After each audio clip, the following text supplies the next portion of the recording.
Det er videoen for gruppe 10. Vi skal diskutere udvalgsreglerne for NMR. Det er gruppe 10, så det er mig, Nikolaj, Emma og Asbjørn. Så vi starter her med at kigge på den grafiske version af, hvordan vi ligesom udforsker det grafisk. Så B0, det er vores felt, det er vores magnetfelt her langs z-aksen, og B1, det er magnetfeltet fra EM-bølgerne, de elektromagnetiske bølger, der rammer ind på vores kerne her. Så vores magnetiske pulsmoment for vores kerne her kan aldrig være lige med magnetfeltets retning herop.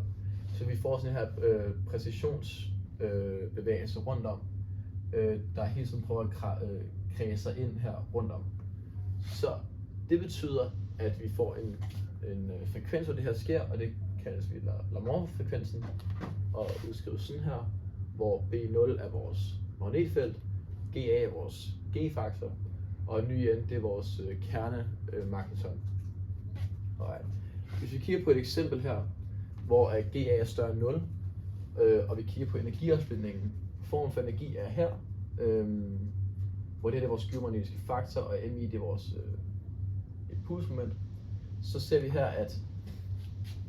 at opsplitningen, når vi har et magnetfelt på vores system, så får vi en opsplitning, hvor at energiniveauerne er ens mellem to nabo MI-værdier.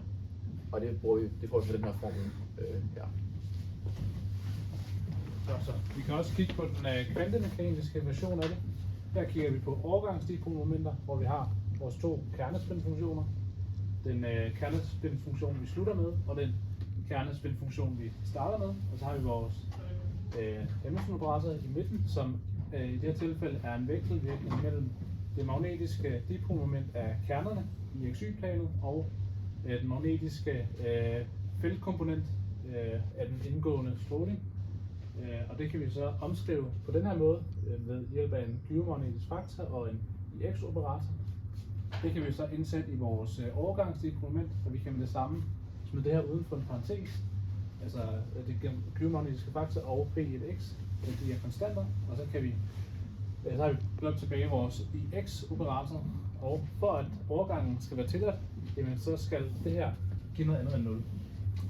Vores IX-operator, det kan ses som en halv gange vores step up plus vores step down operator, og de er blot nogle operatorer, som henholdsvis hæver eller sænker MI-værdien med 1.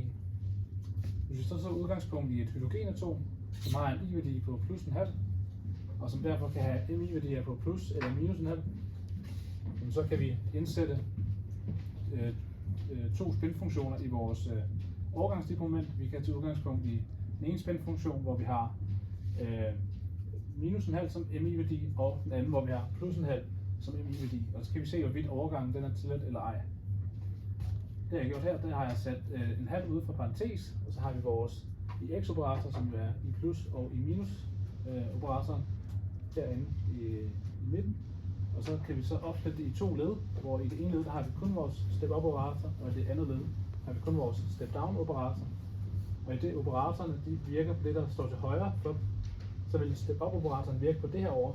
Men her har vi allerede den højest mulige MI-værdi, da vores I-værdi begrænser MI-værdi kun at være plus eller minus en halv. Det her kan ikke blive højere end det. Det her led vil give 0.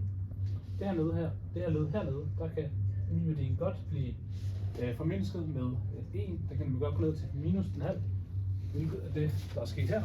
Vi har selvfølgelig stadigvæk vores slutspinfunktion her.